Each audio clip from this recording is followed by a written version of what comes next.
और फिर वो वीज़ा कर देते हैं अप्लाई और फिर कहते हैं जी हमारी होगी रिजेक्शन। तो फर्स्ट एंड फॉरमोस्ट थिंग कि आपके चैनल बुक्ड आपका होटल रिजर्वेशंस हो या आपके पास रिटर्न उन्होंने ये सेकंड बॉडी जो है थर्ड पार्टनर वो है जेरी, उनकी वेबसाइट पे जाए या चाइना एम्बेसी की वेबसाइट पे जाए। वहाँ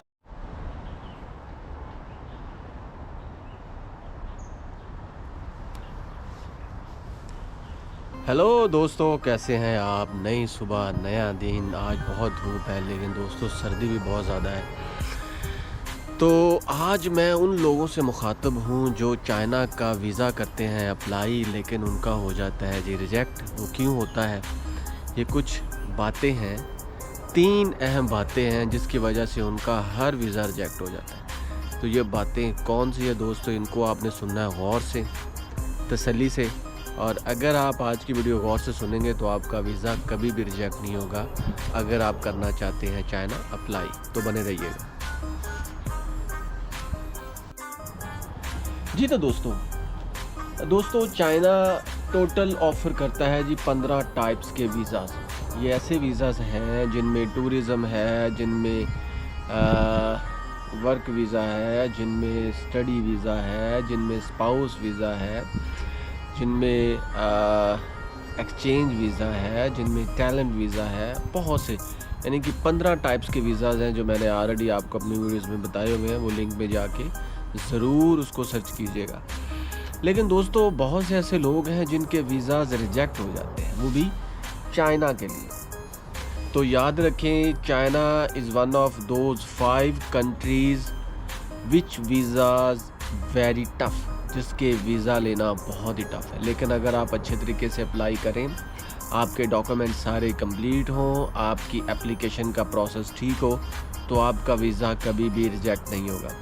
तो जो 3 गलतियां करते हैं आम तौर पे लोग जिसकी वजह से उनका वीज़ा हो जाता है रिजेक्ट, आज मैं डिस्कस करूंगा वो 3 गलतियां जो कि आप कभी भी ना दोहराएं, वरना आपका वीज़ा हो जाएगा रिजेक्ट। तो दोस्तों सबसे पहली बात तो ये कि आप कोई भी वीज़ा अप्लाई कर रहे हो, चाहे टूरिज़म का हो, जॉब का वीज़ा हो, फाइनेंस का वीज़ा हो, वर्क वीज़ा हो, टैलेंट वीज़ा हो, एक्सचेंज वीज़ा हो, कुछ भी वीज़ा हो, आपको आपके पास बार कोड वाला, गवर्नमेंट से अप्रूव्ड बार कोड वाला, स्कैंड शुदा या स्कैन किया जाने वाला इनविटेशन लेटर या जॉब लेटर ज़रूर होना चाहिए। अगर आपके पास इनविटेशन लेटर नहीं है दोस्तों, तो आपको वीज़ा कभी भी नहीं मिलेगा। और ये पहली गलती करते हैं लोग कि उनके पास इनविटेशन लेटर होता नहीं है और फिर वो वीज़ा कर देते हैं अप्लाई और फिर कहते हैं जी हमारी होगी रिजेक्शन। तो फर्स्ट एंड फॉरमोस्ट थिंग कि आपके पास इनविटेशन लेटर होना चाहिए। और याद रखें, ये इनविटेशन लेटर आपकी ईमेल में हो, आपके फैक्स में हो, इसकी कॉपी हो, लेकिन इसके अंदर बार कोड ज़रूर हो जो गवर्नमेंट से अप्रूव शुदा हो। इसकी सारी मालूमात आपको जेरी के ऑफिस से ज़रूर मिल जाएगी, जो कि इस्लामाबाद में भी है, लाहौर में भी है, कराची में है। तो ये तो पहली मिस्टेक है जो कि लोग करते हैं और उनका वीज़ा हो जाता है रिजेक्ट। दोस्तों जो दूसरी चीज़ है जिसकी वजह से आपका वीज़ा हो जाता है रिजेक्ट, वो होता है आपका प्रॉपर अप्लाई ना करना through proper channel. For example, अगर आप टूरिज़म का वीज़ा अप्लाई कर रहे हैं तो आपका फॉर्म अच्छे तरीके से फिल होना चाहिए, आपके पास इनविटेशन लेटर होना चाहिए, आपकी बैंक स्टेटमेंट तकड़ी हो, इसके अलावा आपकी फ़ोटोज़ ठीक हो, इसके अलावा आपने फ़ीस जमा करवाई हो, इसके अलावा आपने अपना टूरिज़म का प्लान आपके पास हो, इसके अलावा आपके pass through proper channel booked आपका होटल रिजर्वेशंस हो, या आपके पास रिटर्न टिकट हो। दोस्तों ये फॉर एग्ज़ाम्पल अगर इनमें से आपके मुकम्मल डॉक्यूमेंटेशन नहीं है तो आपको वीज़ा कभी भी नहीं मिलेगा।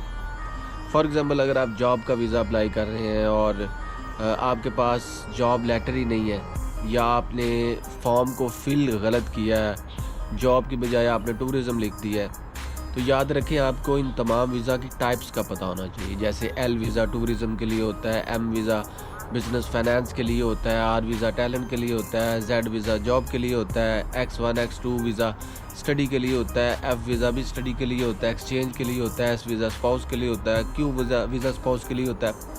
तो आपको पता होना चाहिए कि आप किस वीज़ा के लिए अप्लाई कर सकते हैं। फॉर एग्ज़ाम्पल आपकी डॉक्यूमेंटेशन कंप्लीट होनी चाहिए। अगर आप X1 या X2 वीज़ा के लिए अप्लाई कर रहे हैं तो आपको पता होना चाहिए दोस्तों कि आपके पास यूनिवर्सिटी का प्रॉपर लेटर है, एडमिशन लेटर है, और उसको आपने प्रॉपर वहाँ पे मेंशन किया हो, देन यू शुड अप्लाई।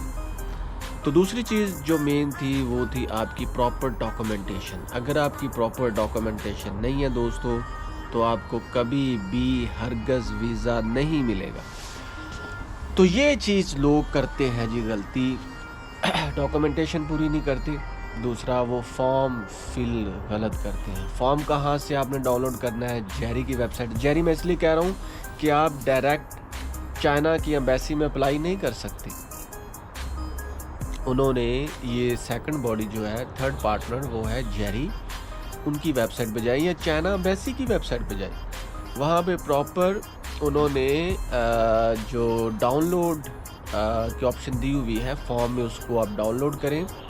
और इससे पहले आपकी अपॉइंटमेंट ज़रूर होनी चाहिए दोस्तों। लोग अपॉइंटमेंट भी नहीं लेते और फिर चले जाते हैं जी हमें वीज़ा चाहिए। आपके पास अपॉइंटमेंट हो, अपॉइंटमेंट नंबर हो, अपॉइंटमेंट डेट हो, ये सारी चीज़ें आपको जेरी के ऑफिस से बखूबी पता चलेगी। अगर आप उनकी वेबसाइट में उसका लिंक भी यहाँ पे दे रहा हूँ, उसको ज़रूर अच्छे तरीके से चेक करें।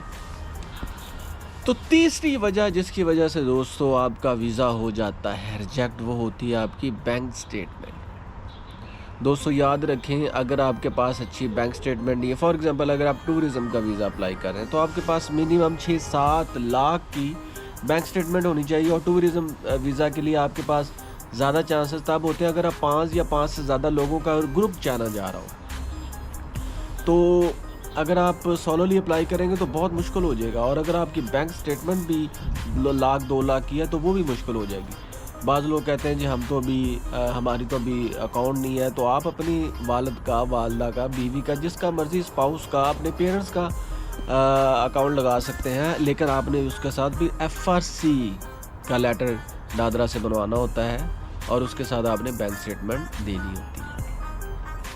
दोस्तों बैंक स्टेटमेंट टूरिज्म वीज़ा के लिए 5-6 लाख से ज़्यादा हो।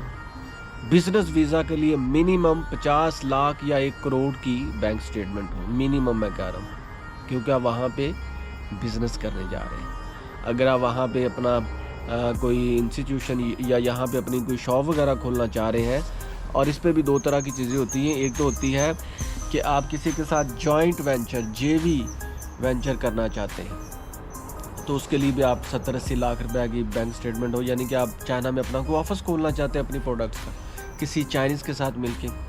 इसके अलावा आप यहाँ पे अगर प्रॉपरली बिज़नेस करना चाहते हैं तो उसके लिए भी आपके पास मुकम्मल बैंक स्टेटमेंट ठीक होनी चाहिए, बल्कि ठीक ठाक होनी चाहिए।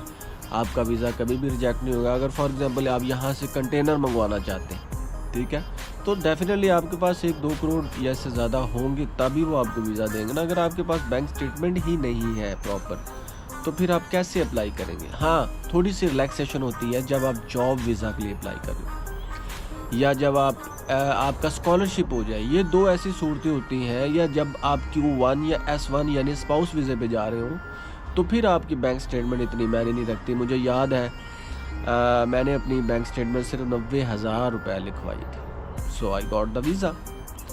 तो इट डिपेंड्स अपॉन कि आपका वीज़ा कैसा है। आप फॉर एग्जांपल अगर बिज़नेस वीज़ा के लिए अप्लाई कर रहे हैं तो definitely you must have very strong तकड़ी बैंक स्टेटमेंट। टूरिज़्म के लिए भी आपके 5-6 लाख रुपए, बल्कि इससे ज़्यादा होना चाहिए दोस्तों। और एक और गलती, आप वहाँ पे जाके, जो मैं आपको एडवांस बता रहा हूँ, पाकिस्तानी करेंसी कभी भी ना लेके जाइएगा, डॉलर लेके जाइएगा या युआन लेके जाइएगा। तो दोस्तों ये 3 रीज़न्स होती हैं। ये ऐसी रीज़न हैं, अगर आप इन पे काबू पा लें, ओवरकम कर लें, इनको पूरा कर लें, डॉक्यूमेंटेशन अच्छी करें, फॉर्म फिल ठीक करें, बैंक स्टेटमेंट ठीक हो, और प्लस आपके पास लेटर हो बार कोड वाला तो आपका वीज़ा कभी भी रिजेक्ट नहीं हो सकता। दूसरी बात, अगर आपके किस्मत में सफ़र लिखा है तो फिर आप ज़रूर करेंगे। उसके बाद की बातें हैं कि आपने चाइना सॉदर्न या थाई एयरवेज़ या जिसकी टिकट लेनी है वो बाद की बातें। तो दोस्तों, ये तो थी 3 अहम बातें जिसकी वजह से वीज़ा हो जाता है रिजेक्ट। अगर आपके पास कोई क्वेश्चन हो, आप वीज़ा अप्लाई करना चाहते हो, न्यू कमर हो और चाइना जाना आपका शौक़ हो या जाना चाहते हैं, बिज़नेस करना चाहते हैं या आप टूरिज़म के लिए जाना चाहते हैं, तो अपने कमेंट सेक्शन में ज़रूर पूछें। I will try my level best to answer all of your queries. आपके तमाम सवालों के जवाब देने की कोशिश करूँगा।